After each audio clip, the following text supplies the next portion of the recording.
And we look ahead at the rest of the field as it continues. We can see dirt being kicked up, and it's the number 19 of Niles Lagrange who's into the gravel trap, and it looks like he's beached. That's going to bring out a safety car, I think. So that is almost certainly going to bring out a safety car. Yes, it does. So beached, and that is going no further. So the safety car is out. The incident involving the number 77 car and the number 10 car is also under investigation.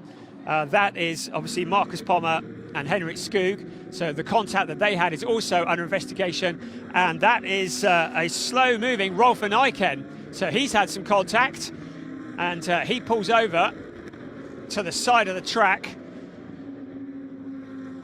And you can see the amount of damage there is on the side of the car and a little bit of the bodywork hanging off. So drama in the opening laps of race 1 of the ADAC GT Masters. The safety car is out. It's Dennis Marshall, who's our leader, from Christian Engelhardt and Robert Renauer. So there's the safety car waiting to pick up our leader. And we're looking here at a replay. And you can see the Niles Lagrange car going spinning. Didn't look as though there was any contact. And he was into the gravel trap. And once you are in that gravel trap, there is no getting out of it. The car was beached and the wheels were just spinning. And safety car required to get that Lamborghini Huracan extracted. So the number 19 car of Niles Lagrange going no further. And Rutronic Racing Team looking on. Clemens Schmid, who's also driving the number 19 car, is not going to get a drive today. And what happened there, as you can see, the Rolf van Eycken car spearing off and hitting the wall on the pit straight. Whether he was nudged or not remains to be seen, but he made fairly heavy impact with the wall. And that has brought his afternoon to a premature end. We're just looking here. And he braked suddenly. So he braked to avoid colliding with the BWT Muka Motorsport car that was in front of him. And maybe the safety car caught him snoozing a little bit. But he braked, the car speared off, and he will be very frustrated by that. Rolf van Eycken into the wall, and going no further this afternoon as he walks away. It looks on very, very frustrated indeed. So good chance to recap while this safety car is out. It's Dennis Marshall who's leading from Christian Engelhardt, then Robert Renauer and Patrick Niederhauser, then Klaus Bachler and Albert Costa Balboa. Behind them, Tim Zimmerman, GRT Grasser Racing Lamborghini, made a good start from Max Hofer and Philip Ellis. So the incident involving car number 19 is under investigation. And a red flag is showing. So it looks like the race is being stopped. So it's not often we get a red flag. In fact, the last time we had a red flag in the GT Masters was this time last year, when we had the opening lap accident. So the race is stopped, and the cars are going to be brought back into the pit lane. So it may be that there are repairs that need to be made to the fence. So the clock stops and the cars stop.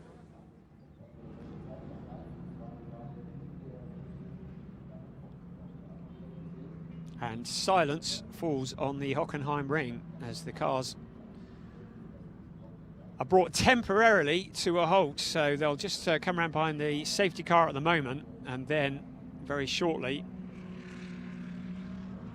will be brought into the pit lane.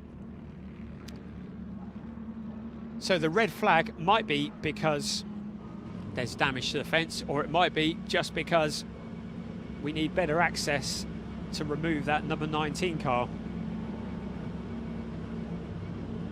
Whichever way, the race comes to a stop with 50 minutes on the clock. So this gives me a good opportunity just to tell you about guest entry that we have for this event, and it's one that we've seen already. It's the Jus Sportenwagen Technique car, driven by Michael Jus and Marco Holzer, who's taking the second seat this time round. They were out at Nürburgring a couple of weeks ago, and the second seat was taken by Julian Andlauer. But Marco Holzer is going to be doing the driving duties alongside Michael Jus. And also in the Aus Motorsport car, Marcus Winkelhock joins us alongside Heinrich von Danwitz, the number 4 car. Rahel Frey, who would normally be in that seat, is currently at Le Mans, enduring the rain and taking part in the 24-hour race. So rather than bringing them into the pit lane, the cars have been brought to a stop on the grid, and it'll be engines off, and while we wait for cars to be retrieved, and I think it is just so they can get to the number 19 car of Niles Lagrange and get it removed. So you see a fair bit of damage to Rolf van Eiken, and that means that Mirko Bortolotti is not going to get a drive of the Team WRT Audi R8.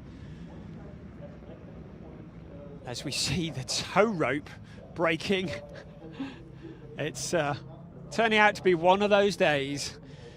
So try to tow the car away and the strap breaks. I will have to try something else now. The marshal's doing a great job. And the number 19 car of Niles Lagrange being picked up and hauled away. So local drivers to this race, Callaway Competition, we've talked about. They're from Leingarten, which is about 60 kilometres away. Rutronic Racing, who are leading this race with Dennis Marshall, and in 4th with Patrick Niederhauser. They're about 55 kilometres away in Remscheiden. I bet you my pronunciation's wrong about that. And they like this circuit because this was the circuit where they clinched the title last year. And also Schutz Motorsport. Now they're from Roxheim, which is about 110 kilometres away. Those are our local teams.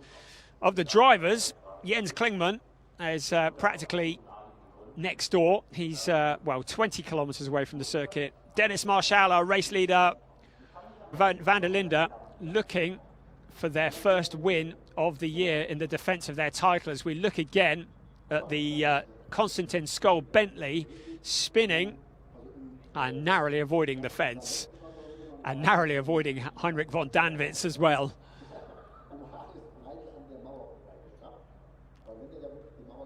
So this might be the reason for our stoppage. And I think some of the advertising hoarding was coming loose.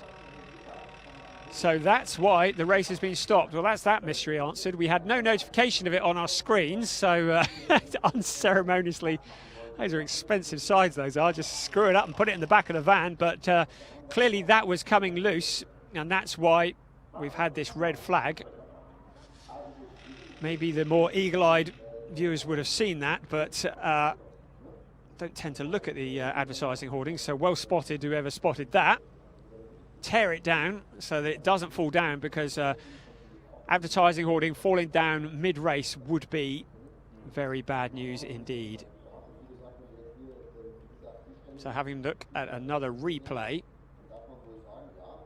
of that spin, and it's really hard to see whether the car of Konstantin Skoll was collected, whether it was nudged. It looks as though there might have been light contact, but the camera angles do not make it very clear at all. And yeah, you can see up above, I was busy looking at the spin, you can see up above the advertising hoardings coming loose in the wind. I think it is fairly windy at the Hockenheimring this weekend. And yeah, you can see up above those advertising boards just coming a little bit loose, and one of those